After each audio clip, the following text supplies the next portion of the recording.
ابھی آپ نے پچھلے پونے 4 گھنٹے سے الحمدللہ ہم تمام نے علماء کرام اور مشائخین عظام کے بصیرت و فروز خطابات کو سنا، جس میں رسول اللہ صلی اللہ علیہ وسلم کے سیرت کے ان تمام اہم واقعات کو علماء کرام نے ایک بہترین طریقے سے ہمارے سامنے رکھا۔ میرے عزیز دوستوں اور بزرگوں، ان معزز علماء کرام کی موجودگی میں ایک سیاستدان بول رہا ہے۔ آپ اور ہم جانتے ہیں کہ ماہ ربیع الاول کی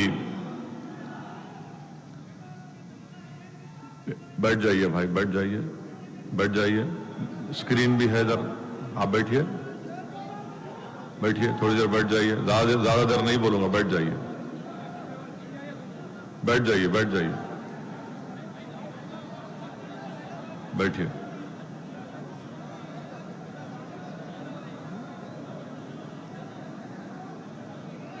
میرے عزیز دوستوں اور بزرگوں،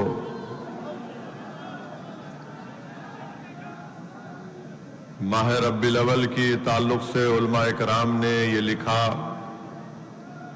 کہ اس ماہ ربیع الاول کی بہت بڑی اہمیت ہے۔ علماء کرام نے یہ بھی لکھا کہ رمضان کے مبارک مہینے میں اللہ سبحانہ و تعالیٰ نے قرآن کریم کو نازل کیا اور ماہ ربیع الاول میں صاحب قرآن تشریف لائے۔ رمضان میں قرآن کو نازل کیا گیا تو ربیع الاول میں قرآن والے تشریف لائے، اور علماء کرام نے یہ بھی لکھا کہ اگر محمد صلی اللہ علیہ وسلم نہ ہوتے تو ہم کو نہ ایمان ملتا، نہ قرآن ملتا، نہ رمضان ملتا۔ یہ سب ملا تو صدقہ ہے نبی کریم صلی اللہ علیہ وسلم کا۔ علماء کرام نے یہ بھی لکھا کہ اگر رسول اللہ صلی اللہ علیہ وسلم نہ ہوتے تو کائنات کا ذرہ بھی معرض وجود میں نہیں آتا۔ حدیث قدسی ہے کہ اللہ سبحانہ و تعالیٰ یہ فرماتا ہے کہ میرے محبوب اگر آپ نہ ہوتے تو میں اپنی ربوبیت کو بھی ظاہر نہیں کرتا۔ علماء کرام نے لکھا کہ اللہ سبحانہ و تعالیٰ نے انسان کو کئی قیمتی چیزوں سے نوازا۔ اللہ سبحانہ و تعالیٰ نے انسان کو آنکھ دیے تاکہ وہ اللہ کی اس بنائی ہوئی دنیا کو دیکھ سکے۔ اللہ نے انسان کو دماغ دیا تاکہ اس میں سوچنے اور سمجھنے کی تمیز پیدا ہو سکے۔ اللہ نے انسان کو کان دیے تاکہ وہ آوازوں کو سن سکے۔ اللہ نے انسان کو ہاتھ دیے، پیر دیے تاکہ وہ اللہ کی اس بنائی ہوئی زمین پر چل سکے، کسی کی مدد کر سکے۔ اور علماء کرام نے یہ بھی لکھا کہ اللہ سبحانہ و تعالیٰ نے یہ ایسی نعمتیں ہیں کہ ساری کائنات اس کی قیمت نہیں بن سکتی، اور اللہ نے قرآن میں فرمایا، علماء کرام نے اس کا ترجمہ کیا کہ اگر تم اللہ کی نعمتوں کا شمار کرنا چاہو تو نہیں کر پاؤ گے۔ اور کہیں پر اللہ نے یہ نہیں کہا کہ انسان کو میں نے آنکھ دیا اور اس پر احسان کیا، اس کو دماغ دیا اچھے اور برے کی تمیز پیدا کرنے کے لیے اس پر احسان کیا، مگر جب کائنات میں اپنے حبیب محمد صلی اللہ علیہ وسلم کو بھیجتا ہے تو اللہ فرماتا ہے کہ اللہ نے مومنوں پر ایک بہت بڑا احسان کیا اور ان میں ایک عظمت والے رسول کو بھیجا۔ تو علماء کرام نے لکھا کہ نعمت عظمیٰ ہے اور اللہ سبحانہ و تعالیٰ اس پر احسان جتلا رہا ہے۔ میرے عزیز دوستوں اور بزرگوں، وہیں پر آپ اور ہم تمام لوگ جشن رحمت للعالمین صلی اللہ علیہ وسلم عید میلاد النبی کی خوشی میں یہاں پر جمع ہوئے ہیں۔ در سمین میں شاہ عبدالرحیم شاہ ولی اللہ رحمت اللہ علیہ اپنے والد شاہ عبدالرحیم رحمت اللہ علیہ کا واقعہ لکھتے ہیں کہ آپ کے والد شاہ عبد الرحیم رحمت اللہ علیہ ماہ ربیع الاول میں میلاد النبی کو مناتے اور اس طریقے سے مناتے کہ وہ کھانا پکا کر غرباؤں میں مساکین میں اس کھانے کو بانٹتے۔ ایک وقت ان کے پاس ایسا بھی آیا کہ ان کے پاس پیسے نہیں تھے، اتنے پیسے تھے شاہ عبد الرحیم رحمت اللہ علیہ کے پاس، شاہ ولی اللہ کے والد کے پاس، کہ وہ بھنے ہوئے چنے خریدے اور میلاد مولود کی برکت کے لیے انہوں نے غریبوں میں بھنے ہوئے چنے بانٹ دیے۔ تو رات میں شاہ عبد الرحیم رحمت اللہ علیہ کے خواب میں رسول اللہ صلی اللہ علیہ وسلم کا دیدار ہوا۔ اللہ کے رسول صلی اللہ علیہ وسلم کے سامنے یہ شاہ ولی اللہ لکھ رہے ہیں کہ میرے والد نے رسول اللہ صلی اللہ علیہ وسلم کو خواب میں دیکھا اور آقا دو عالم صلی اللہ علیہ وسلم رحمت اللہ عالمین کے سامنے ایک برتن میں بھنے ہوئے چنے رکھے ہوئے ہیں، اور رحمت اللہ عالمین ارشاد فرما رہے ہیں کہ عبد الرحیم تو نے یہ کام کر کے بڑا اچھا کام کیا۔ امام سہیلی قاسمی رحمت اللہ علیہ، امام سہیلی لکھتے ہیں کہ شیطان 4 مرتبہ چیخ مار کر رویا۔ پہلی مرتبہ جب اس کو ملعون کہا گیا تو شیطان چیخ مارا اور رویا۔ دوسری مرتبہ جب اس کو آسمانوں سے پسیوں کی طرف پھینک دیا گیا تو شیطان چیخ مارا اور رویا۔ دوسری مرتبہ جب رسول اللہ صلی اللہ علیہ وسلم کی کائنات میں آمد ہوئی تو شیطان چیخ مارا اور رویا۔ اور چوتھی مرتبہ جب سورہ فاتحہ نازل ہوا۔ میرے عزیز دوستوں اور بزرگوں، وہیں پر حاجی امداد اللہ مہاجر مکی رحمت اللہ علیہ رسالہ فیصلہ 7 مسئلے میں لکھتے ہیں، حاجی امداد اللہ مہاجر مکی رحمت اللہ علیہ لکھتے ہیں کہ فقیر کا مشرب یہ ہے کہ محفل مولود میں شرکت ہوتا ہوں، بلکہ برکت کے اصول کا ذریعہ سمجھ کر اس کو منعقد بھی کرتا ہوں اور خیام میں لطف اور لذیذ اور لذت پاتا ہوں۔ تو میرے عزیز دوستوں اور بزرگوں، اللہ کا شکر ہے، جیسا کہ مولانا احسن الحمومی صاحب نے کہا کہ 2 سال کے عرصے کے بعد آج آپ اور ہم جشن رحمت اللہ عالمین کے اس جلسے کو دارالسلام کے اس تاریخی مجلس اتحاد المسلمین کے ہیڈ کوارٹر میں ہم لوگ جمع ہوئے ہیں، اور یقیناً جو ہمارے بزرگ، جو لوگ کووڈ کے پہلی ویو میں، کووڈ کے دوسری ویو میں جن کا انتقال ہو گیا، میری اللہ سے دعا ہے کہ اللہ سبحانہ و تعالیٰ ان تمام مرومین کے خاندان کو اللہ صبر عظیم عطا کرے، اور اللہ سبحانہ و تعالیٰ رسول اللہ صلی اللہ علیہ وسلم کے صدقہ طفیل میں اس وبا کو اللہ آسمانوں پر اٹھا لے۔ میرے عزیز دوستوں اور بزرگوں، ابھی ہم نے مولانا مفتی عارف اقبال مصباحی صاحب نے اپنی تقریر میں انقلاب کا ذکر کیا، انقلاب کا ذکر کیا مفتی عارف اقبال مصباحی صاحب نے۔ میرے عزیز دوستوں اور بزرگوں، رسول اللہ صلی اللہ علیہ وسلم کی زندگی سراپا رحمت ہے۔ رسول اللہ صلی اللہ علیہ وسلم کی زندگی سراپا رحمت ہے۔ آپ کی حیات طیبہ کائنات کے چپے چپے کے لیے، گوشے گوشے کے لیے، بلکہ زمین و آسمان کے لیے، حجر اور شجر کے لیے، بلکہ کل اولاد آدم کے لیے رحمت ہے۔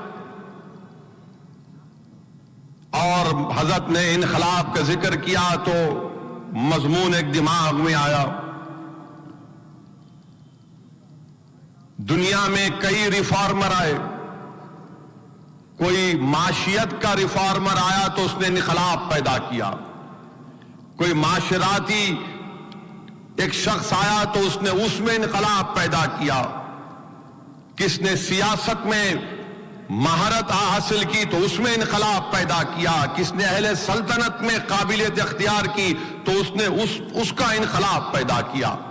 مگر اگر یہ تمام لوگوں کے انقلاب کو اور ان کے تعلیمات کو دیکھیں گے تو یہ نامکمل تھی، یہ نامکمل تھی۔ مثال کے طور پر اگر کسی نے معاشیات میں انقلاب پیدا کیا تو دولت مندوں نے جب اپنے لیے قانون بنایا تو مزدور اور کمزور اس میں پس گیا۔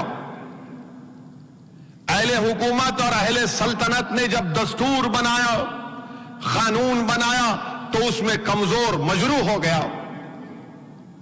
تو ساری کائنات میں دنیا کے بنانے سے اور انتہا تک اگر کسی کو اللہ نے سراپا رحمت بنا کر بھیجا تو وہ ذات محمد مصطفیٰ صلی اللہ علیہ وسلم کی ہے کہ آپ کا وجود رحمت، اس دنیا میں رہنے والوں کے لیے رحمت اور ایک عظیم انقلاب۔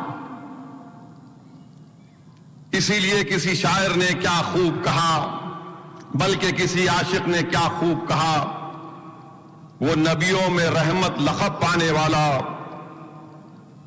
مراد غریبوں کی برلانے والا، مصیبت میں غیروں کے کام آنے والا، وہ اپنے پراؤں کا غم کھانے والا، فقیروں کا ملجا، ضعیفوں کا ماوا، یتیموں کا والی، غلاموں کا مولا۔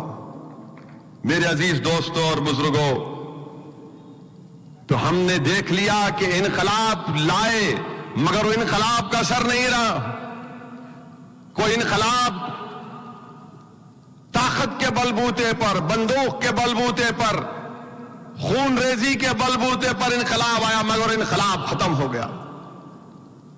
میرے عزیز دوستوں اور بزرگوں، میں آپ پہ بتانا ضروری سمجھتا ہوں کہ اللہ کے رسول صلی اللہ علیہ وسلم سے صحابہ کرام بے انتہا محبت کرتے تھے۔ جتنے کائنات میں جس کسی نے اپنی زندگی کو پالا یا چل رہا ہے وہ سب صدقہ نبی کریم صلی اللہ علیہ وسلم کا۔ حضرت مقداد رضی اللہ تعالی عنہ کا واقعہ ہمارے سامنے ہے کہ آپ نے جب دین اسلام کو قبول کیا تو آپ کی کوئی مدد کرنے والا نہیں تھا۔ فاقہ کشی، بھوک کی وجہ سے آپ کی آنکھوں کی بینائی جا رہی تھی تو آپ نے رسول اللہ صلی اللہ علیہ وسلم کے پاس گئے، یا رسول اللہ میں بھوکا ہوں، میں نے دین کو قبول کیا، کوئی مدد نہیں کر رہا ہے۔ اللہ کے رسول صلی اللہ علیہ وسلم نے ان کو اپنے گھر کو لائے اور ان کے ساتھ ان کے دو ساتھیوں کو 3 بکریاں دی اور کہا کہ مقداد جب تک تم اپنی روزی کا انتظام نہیں کر لیتے 3 بکریاں لو اور اس کا دودھ پیتے رہو۔ تو معلوم ہوا رسول اللہ صلی اللہ علیہ وسلم نے بھوکوں کی بھوک کو مٹایا۔ اب آپ دیکھیے اس کے بعد رسول اللہ صلی اللہ علیہ وسلم مزدوروں کی بات آئی، مزدوروں کی، محنت کشوں کی بات آئی تو رسول اللہ صلی اللہ علیہ وسلم نے مزدوروں سے محبت کی، ان کے حقوق کو دنیا کو بتایا اور دنیا نے دیکھا کہ اللہ کے رسول صلی اللہ علیہ وسلم نے مزدوروں کے ہاتھ کو بوسا دیا۔ حدیث شریف میں ہے کہ اللہ کے رسول صلی اللہ علیہ وسلم نے ایک صحابی کو دیکھا، ان کے ہاتھ بڑے سخت تھے تو پوچھا یہ ہاتھ تمہارے سخت کیوں ہیں؟ تو انہوں نے فرمایا رسول اللہ صلی اللہ علیہ وسلم میں پتھر پھوڑتا ہوں اور پتھر پھوڑ کر اپنی اولاد کا رزق کا انتظام اس سے کرتا ہوں۔ تو اللہ کے رسول صلی اللہ علیہ وسلم رحمت للعالمین نے ان کا ہاتھ پکڑ کر اس کو بوسا دیا۔ اب آپ بتائیے، آج دنیا کہتی ہے مزدوروں کو ان کا حق دو، مزدوروں کا ان کا حق دو۔ کس نے مزدوروں کے وقار کو بلند کیا؟ کس نے مزدوروں کے ہاتھ کو چوم کر ان کا وقار کو بلند کیا؟ کس نے ساری دنیا کو کہا کہ مزدور کا پسینہ سوکھنے سے پہلے اس کو اس کے پیسے ادا کر دیے جائے؟ میرے عزیز دوستوں اور بزرگوں، پھر وہیں پر مجبوروں نے بھی رسول اللہ صلی اللہ علیہ وسلم کے پاس آئے۔ ایک مرتبہ آ کر ایک صحابی رسول نے کہا یا رسول اللہ صلی اللہ علیہ وسلم میرے پاس کچھ بھی نہیں ہے۔ رسول اللہ صلی اللہ علیہ وسلم نے پوچھا کہ تمہارے گھر میں کیا ہے؟ تو کہا کہ ایک چادر ہے جو بچھاتے بھی ہیں اور اوڑھتے بھی ہیں، اور ایک پیالہ ہے جس سے پانی پیتے ہیں۔ اللہ کے رسول صلی اللہ علیہ وسلم نے کہا کہ اس کو لاؤ، اور جب لایا گیا تو رحمت اللہ علیہ صلی اللہ علیہ وسلم نے اس چادر کو اور اس پیالے کو اپنے دست مبارک میں اٹھا کر کہا کہ کون اس کو خریدے گا؟ تو کسی نے 1 دینار کی بولی لگائی، کسی نے 2 دینار کی بولی لگائی، تو اللہ کے رسول صلی اللہ علیہ وسلم نے 2 دینار میں وہ چادر کو اور پیالے کو فروخت کیا، 1 دینار سے ان کو کھانے کا انتظام کرا، اور 1 دینار سے رسول اللہ صلی اللہ علیہ وسلم نے کڑھاڑی خریدی، اپنے دست مبارک سے اس کڑھاڑی میں دستہ لگایا اور ان سے کہا کہ یہ لو، جنگل کی طرف جاؤ، لکڑی کاٹو اور 15 دن تک مجھے نہیں دکھنا۔ 15 دن کے بعد وہ آئے اور کہا یا رسول اللہ صلی اللہ علیہ وسلم، میں نے 10 دینار کما لیے، اس میں سے کپڑے خریدے، اس میں سے کھانا کھایا۔ تو اللہ کے رسول صلی اللہ علیہ وسلم نے کیا ارشاد فرمایا؟ سنو نوجوانوں، ابھی ایسر العمومی نے کہا کہ نوکریاں جا چکی ہیں، تنخواہیں کم ہو چکی ہیں کووڈ کی وجہ سے، تو 1400 سال پہلے محمد مصطفیٰ صلی اللہ علیہ وسلم نے کہا کہ کیا تمہارے لیے بہتر نہیں ہے کہ تم خود محنت کرو اور کسی سے بھیک نہ مانگو؟ اللہ کے رسول صلی اللہ علیہ وسلم نے کہا کہ کیا تم کو یہ پسند ہے کہ اگر تم بھیک مانگو گے تو حشر کے میدان میں تمہارے چہرے پر گدائی کا نشان ہوگا، بجائے اس کے تو تم محنت کرو؟ تو میرے ملت کے غیرت مند نوجوانوں، محنت کرو، مشقت کرو، رسول اللہ صلی اللہ علیہ وسلم کی نظروں میں عزت کو پیدا کرنا ہے تو نوجوانوں خوب محنت کرو، مشقت کرو، پسینہ بہاؤ، حلال کی کمائی کھاؤ۔ میرے عزیز دوستوں اور بزرگوں، میری عزت دار ماں اور بہنوں، اللہ کے رسول صلی اللہ علیہ وسلم کسانوں کے لیے بھی رحمت۔ اب پورے ملک میں کسانوں کا احتجاج چل رہا ہے، پورے ملک میں کسانوں کا احتجاج چل رہا ہے۔ اللہ کے رسول صلی اللہ علیہ وسلم کاشتکاری کو، کاشتکاروں کو اور باغبانی کو رسول اللہ صلی اللہ علیہ وسلم جانتے کہ اتنا محنت کا کام ہے، اور رحمت العالمین صلی اللہ علیہ وسلم نے کیا کہا کہ جو کسان جو کاشتکاری کرتا ہے، جو پودا لگاتا ہے اور اس پودے سے اناج نکلتا ہے، اور اگر کوئی انسان، کوئی چڑیا اس کو کھاتی ہے تو کسان کے لیے صدقہ ہے۔ آج ساری دنیا کہہ رہی ہے کہ سرسبز و شاداب کرو، گرینری لگاؤ، گرینری لگاؤ۔ ارے گرینری لگانے کا دائی کون ہے؟ محمد مصطفیٰ صلی اللہ علیہ وسلم۔ میرے عزیز دوستوں اور بزرگوں، پھر ہم یہ بھی دیکھتے ہیں کہ اللہ کے رسول صلی اللہ علیہ وسلم قرآن کریم میں اللہ سبحانہ و تعالی سورہ احزاب کی وہ آیات، سورہ احزاب کی آیات، چھٹی آیات، جس میں اللہ رسول اللہ صلی اللہ علیہ وسلم کی عظمت کو بیان کرتا ہے اور کہتا ہے، مقام بتاتا ہے کہ نبی مومنوں کی جان کے مالک ہے، اور رسول اللہ صلی اللہ علیہ وسلم کی بیویاں مومنین کی مائیں ہیں۔ علماء کرام نے لکھا، تفسیر میں علماء کرام نے لکھا کہ غزوہ تبوک کے وقت اللہ کے رسول صلی اللہ علیہ وسلم نے کہا کہ نکلو غزوے کی طرف، تو بعض نے کہا کہ ہم اپنے ماں باپ سے پوچھ کے بتائیں گے۔ اللہ کے رسول صلی اللہ علیہ وسلم کے اس فرمان کو انہوں نے اپنے ماں باپ کی رائے پر موقوف کیا تو اللہ کو پسند نہیں آیا، تو اللہ نے کہا کہ تمہاری جانوں کے مالک محمد صلی اللہ علیہ وسلم ہے، تم نے جب مسلمان ہونے کا اقرار کر لیا تو تم نے اپنی جان رسول اللہ صلی اللہ علیہ وسلم کو دے دی۔ میرے عزیز دوستوں اور بزرگوں، قرآن میں اللہ فرما رہا ہے کہ ہماری جانوں کے مالک رسول اللہ صلی اللہ علیہ وسلم، جب ہم نے آقا کو کے سامنے ہم نے آقا کے کہہ دیا کہ ہم آپ کے غلام ہیں، تو ہماری جانوں کے مالک اللہ کے رسول صلی اللہ علیہ وسلم ہیں۔ میرے عزیز دوستوں اور بزرگوں، صحابہ کرام اپنی زندگی اور بندگی کے ہر موڑ پر اللہ کے رسول صلی اللہ علیہ وسلم پر اپنی جان نچھاور کرتے، رسول اللہ صلی اللہ علیہ وسلم کی طرف دیکھتے، ان کے سر کا کانے کا، ان کے سر کا اور ان کے دل کا کعبہ در مصطفیٰ تھا۔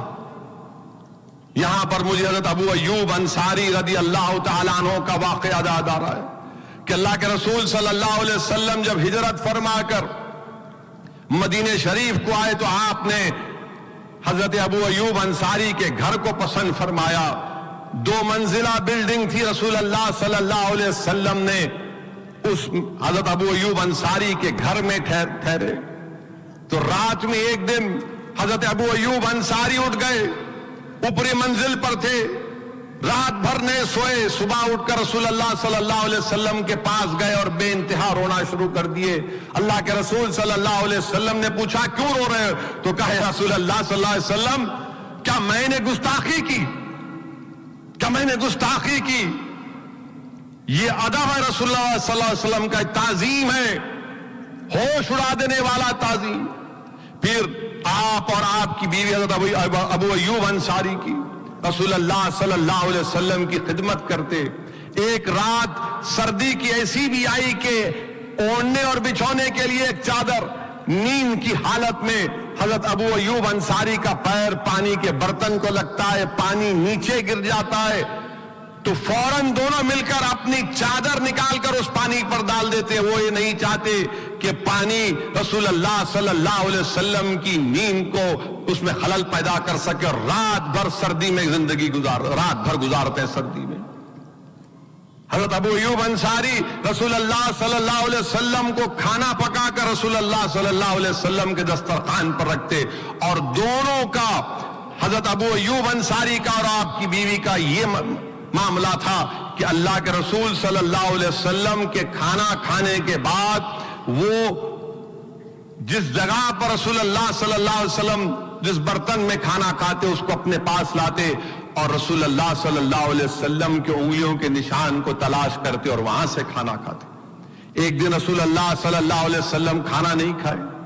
حضرت ابو ایوب انصاری پہنچے, پوچھے یا رسول اللہ صلی اللہ علیہ وسلم طبیعت ٹھیک ہے؟ تو آقا نے فرمایا الحمدللہ. پھر کھانا نہیں کھائے تو رسول اللہ صلی اللہ علیہ وسلم نے فرمایا کہ کھانے میں لہسن ہے, مجھے یہ لہسن کی بو پسند نہیں ہے, اور میرے پاس فرشتے آتے ہیں, جبریل امی آتے ہیں, ان کو بھی یہ ناگوار لگتا ہے. تو اس دن سے حضرت ابو ایوب انصاری لہسن کو نہیں لائے.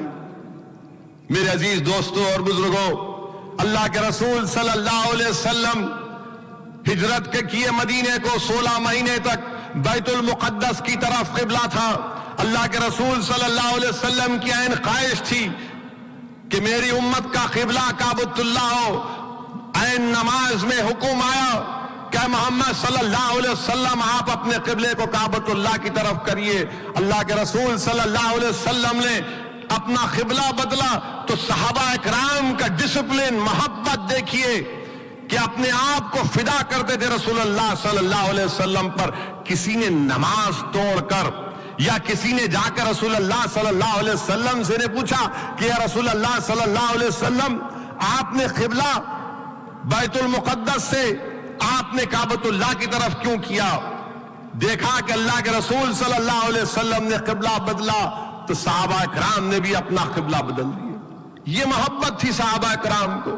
حضرت جابر رضی اللہ تعالیٰ عنہ رسول اللہ صلی اللہ علیہ وسلم کے پاس جا کر عرض کرتے یا رسول اللہ میرے والد کا انتقال ہو گیا, قرضہ ہے میرے مرحوم والد کا, میرے پاس کھجور کے درخت ہیں مگر اتنا کھجور نہیں ہے کہ میں قرض داروں کو قرض کے بدلے میں کھجور دے سکوں, کیا آپ آ سکتے ہیں میرے گھر میرے باغ کو؟ رسول اللہ صلی اللہ علیہ وسلم تشریف لے جاتے ہیں, وہ کھجوروں کے ڈھیر کے اطراف پھرتے ہیں, دعا کرتے ہیں اور حضرت جابر سے کہتے ہیں کہ اٹھاؤ اور اٹھا کر تمہارے والد کے قرض داروں کو دیتے رہو.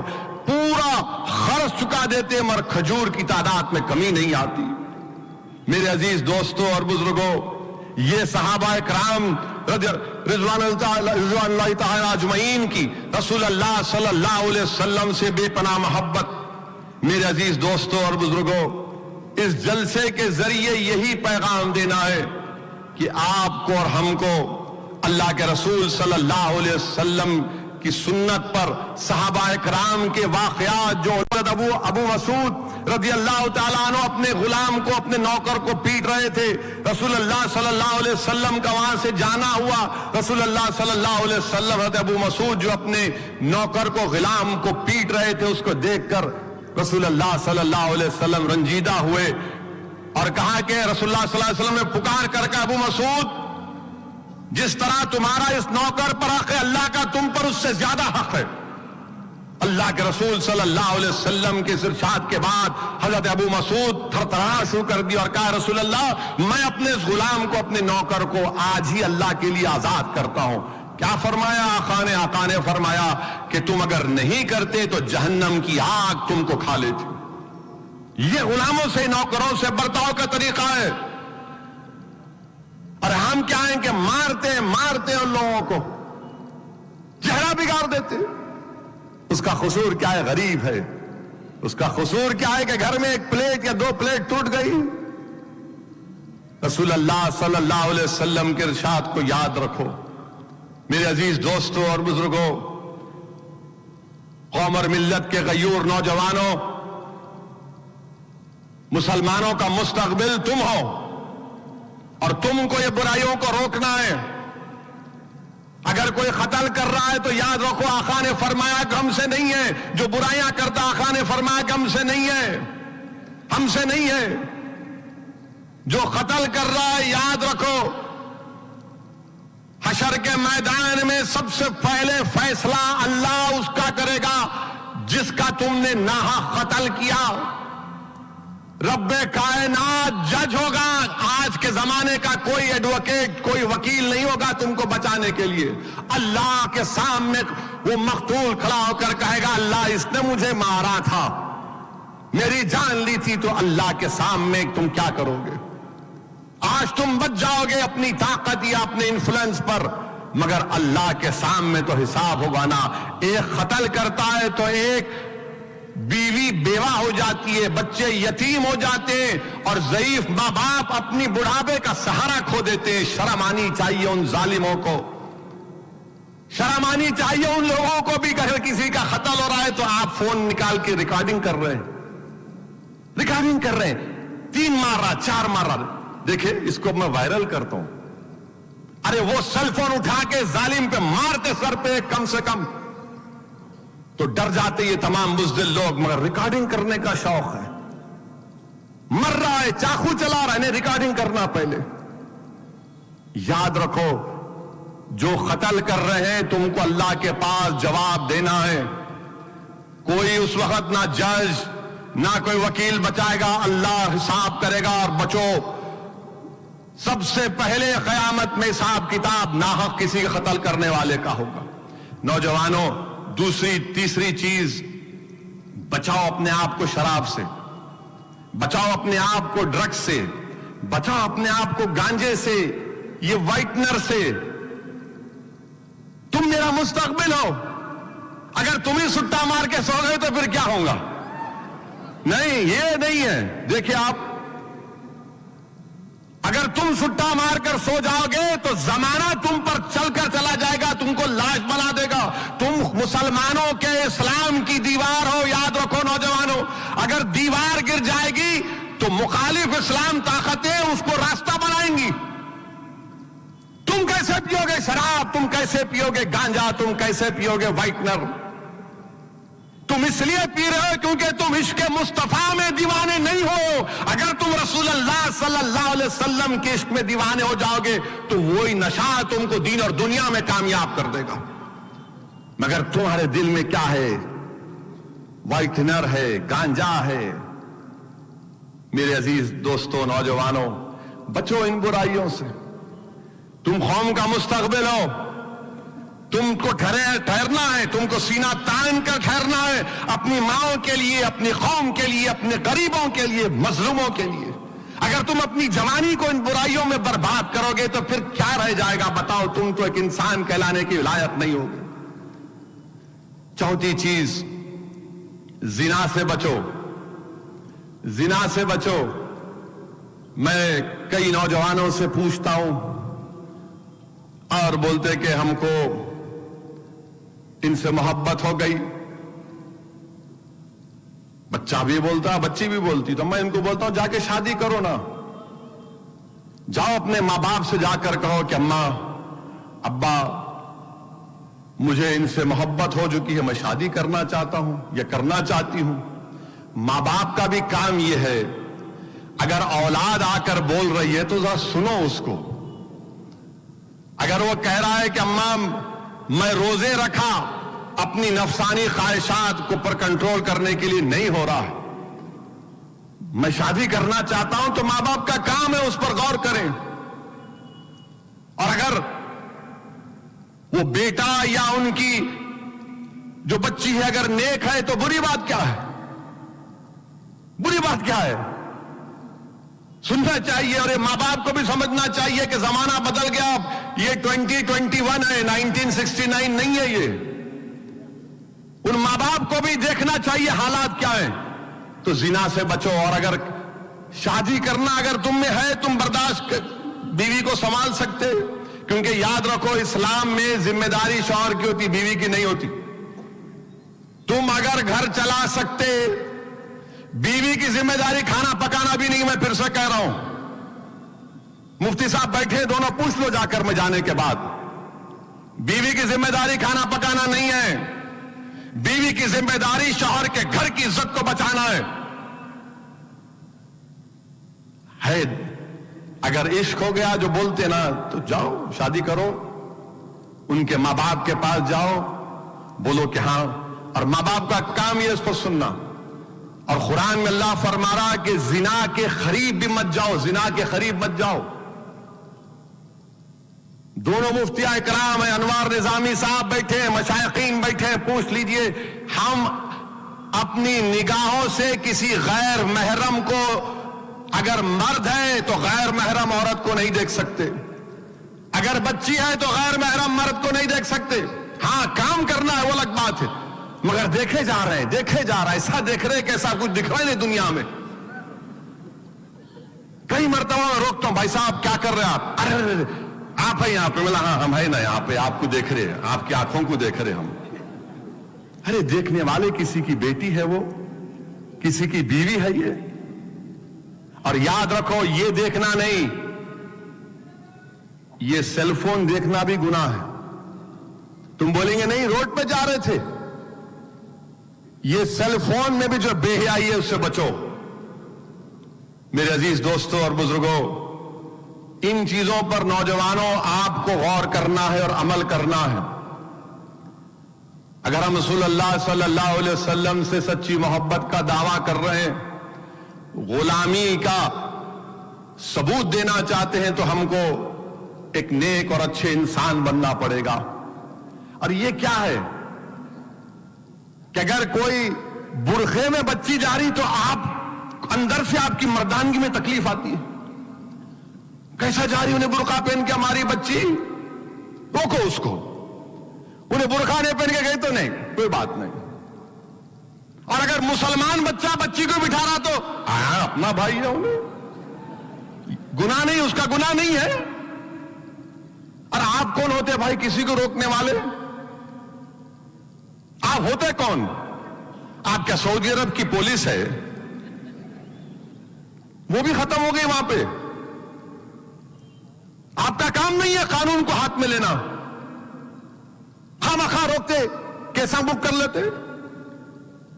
اور اگر آپ کسی کو روڈ پہ روک کے ذلیل کریں گے، ویڈیو نکالیں گے، تو بچی باغی ہو جاتی ہو. میں جانتا ہوں 2 کیسز میں کسی نے حماقت کی، وہ بچی آ کے میرے کو بولی کہ میرے کو آج سے برقع ہی نہیں پہننا ہے، میرے کو نماز نہیں پڑھنا ہے. میں تو چڑھتی ہوں مسلمانوں سے. کیوں پوچھا میں؟ میرے کو ذلیل کیے. کیا بولی بچی کہ ہاں میں گناہ کری؟ انہوں فیصلہ کرنے والے، اللہ فیصلہ کرنے والا ہے میرا. اور پھر اس بچی نے کہا کہ اسد صاحب یہ لوگ گناہ میرے کو روک لینا، چلو میری شادی کراؤ میرے ماں کے پاس. بہرحال اس کے جو بھی چیزیں تھیں. یہ کیوں کر رہے آپ؟ یہ غلط ہے یہ. اور اگر کسی کو سمجھانا ہے تو سمجھانے کا طریقہ کسی کو ذلیل کر کے نہیں ہے. اگر میں تم کو بے عزت کر کے بولوں گا یہ طریقہ سمجھانے کا تو تم خاموش ہو جائیں گے. ٹھیک ہے یہ MP ہے، دل میں رکھ لیتے. آپ کسی کو ذلیل کر کے نہیں سمجھا سکتے، محبت سے سمجھانا ہے، اخلاق کے دائرے میں رہ کر سمجھانا ہے. یہ کام آپ کو کرنا ہے. یہ چھوڑو ان چیزوں کو. نہیں کیسا جا رہے انہوں، کیسا لے کے جا رہا انہیں. ارے میرے بھائی کیسا لے کے جا رہا تو کبھی اپنے جھانک کے دیکھو تمہارے میں ہر ہم میں کتنی غلطیاں ہیں, برائیاں ہیں. کیا کہا مفتی صاحب نے ابھی الہ آباد کے کہ اپنے آپ کو یہ سمجھو کہ میں سب سے کمزور ہوں, میں سب سے بڑا گناہگار ہوں. کہا نا ابھی انہوں نے کہ یہ سمجھو کہ میں سب سے بڑا گناہگار ہوں, مجھ میں خطائیں ہیں. اور ہیں, یہ تو اللہ کا کرم ہے کہ اللہ ہمارے گناہوں کو دنیا کے سامنے نہیں لے کر آتا. یہ اس کا کرم ہے, اس کا فضل ہے, صدقہ نبی کریم صلی اللہ علیہ وسلم کا. اور یہ جو لوگ قتل کر رہے ہیں, میں ان سے بھی اور ان کے تمام لوگوں سے کہنا چاہ رہا ہوں کہ سرزمین حیدرآباد کے لوگ آپ سے اب دوری اختیار کریں گے. یہ قتل کرنے والے, ارے باپ کو مار دیا, کیا بیٹا باپ کو مار سکتا ہے؟ بتاؤ آپ, ضعیف باپ کو مار دیے. کیا کوئی بھائی مل کے اپنی بہن کو مار سکتا؟ بہن کو مار دیے. اچھا حد تو یہ ہو گئی کہ چندولال بارادری حیدرآباد میں ایک ہماری بہن, ہماری بیٹی, ایک بیٹی کو پیدا کی, دوسری حاملہ ہے, اولاد ہے, تو معلوم ہو گیا کہ پیٹ میں بیٹی ہے, اتنا تنگ کیے ساس سسرے کو خودکشی کر لی. تمہاری بہن ہے وہ, تمہاری بیٹی ہے وہ, تمہاری بیوی ہے وہ. بتاؤ اس باپ پر کیا گزرتی ہوگی, اس ماں پر کیا گزرتی ہوگی. اور یہ ہم کو یہ ساس سسرے کا جو کانسیپٹ ہے بدلنا پڑے گا. بیوی کا کام ساس کے پیر دبانا نہیں ہے, میں کھل کے کہہ رہا ہوں. بیوی کا کام ساس سسرے کی خدمت کرنا نہیں ہے. بیوی ہے تمہاری, نوکرانی نہیں ہے وہ, تمہارا کام ہے, تمہاری ماں ہے, تمہارا باپ ہے, تمہاری خدمت کرنا یہ تمہارا کام ہے, بیوی کا کام نہیں ہے. پوچھو ان مفتیاء کرام سے بیٹھے ہوئے جانے کے بعد, نہیں بیوی, ارے کیوں نہیں بن رہی بھائی تیری؟ نہیں ہماری بیوی اور اماں کے پیر نہیں دباتی. ہمارے بابا ہے تو چائے بنا کے, ارے کیوں بھائی, وہ اگر کر رہی ہے تو اس کے لیے ثواب ہے, مگر نہیں, ذمہ داری ان کی ہے. ان چیزوں کو سمجھو آپ. بچیاں پڑھ رہی ہیں, بہت زیادہ پڑھی لکھی ہیں بچیاں ہماری. وہ چلے گا زمانہ, آپ کی اماں کے جیسا آپ کی بیوی نہیں ہو سکتی. میں بول رہا ہوں آپ کو, میرا تجربہ ہے, سنو میرے سے. داڑھی وائٹ ہو گئی میری, کیوں ہوئی؟ دھوپ میں پھرنے سے نہیں ہوئی, الگ طریقے سے ہوئی. میں بتا رہا ہوں, میں سمجھا رہا ہوں, کھل کے کہہ رہا ہوں. ان چیزوں کو آپ کو سمجھنا ہے. یہ معاشرے کی برائیوں کا خاتمہ کرنا ہے.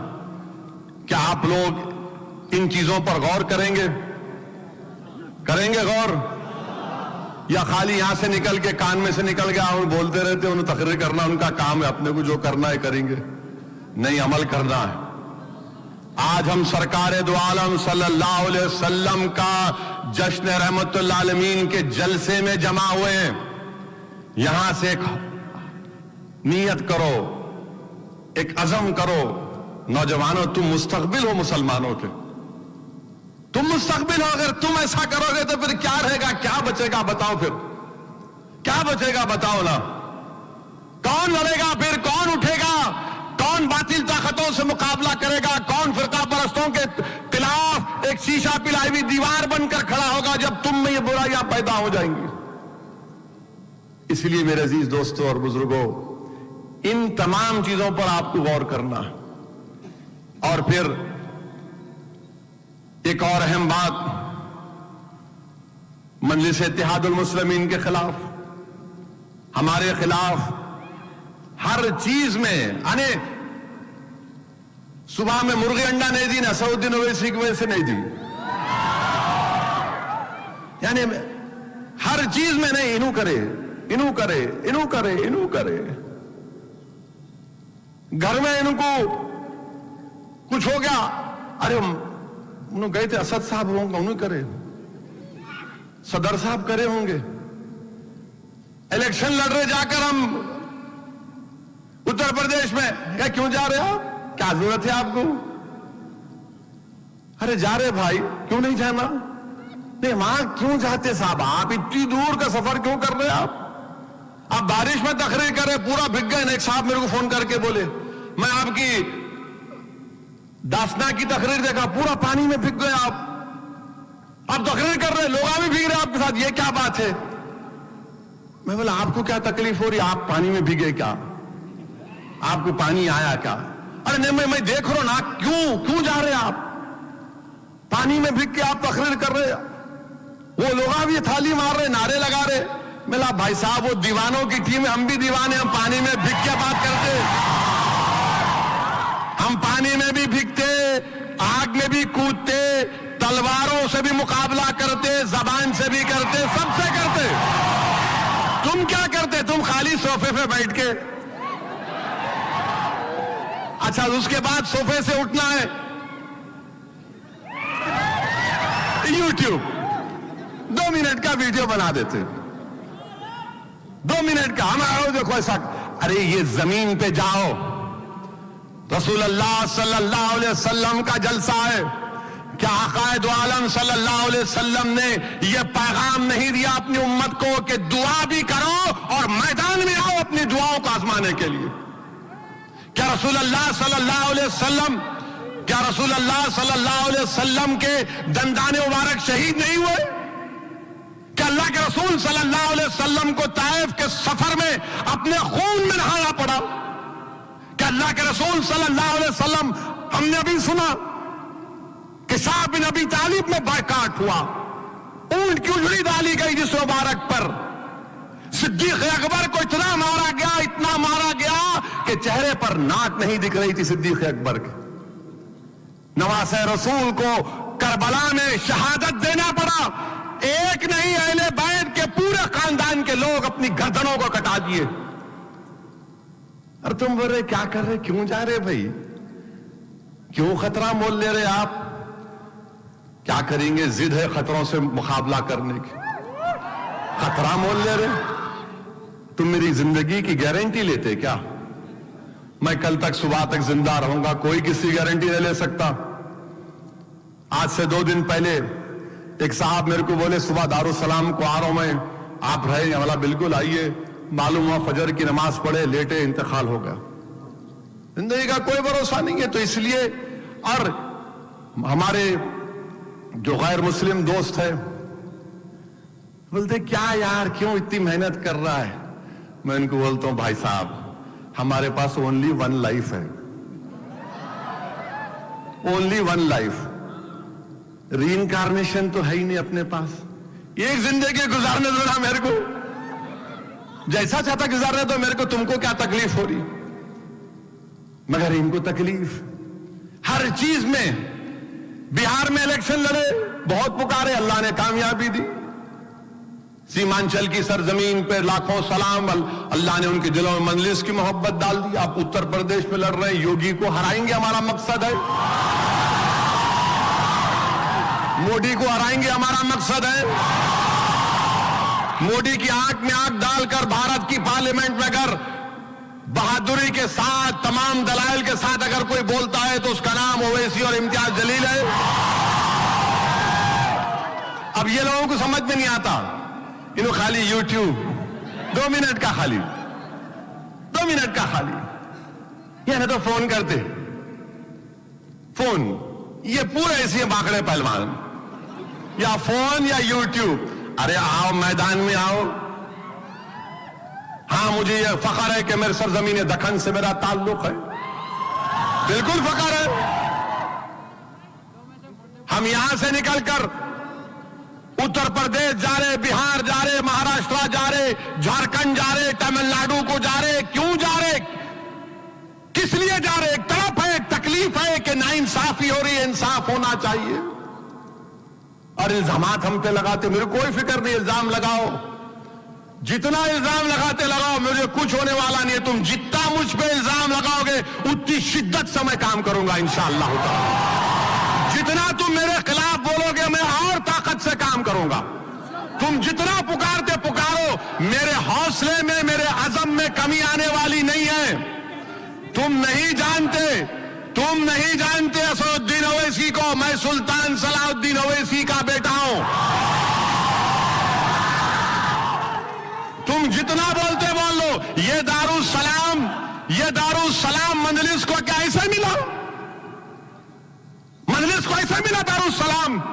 پوچھو پاشا قادری سے, جب دارالسلام کے لیے عبدالواحد اویسی کو 11 سال مقدمہ لڑنا پڑا.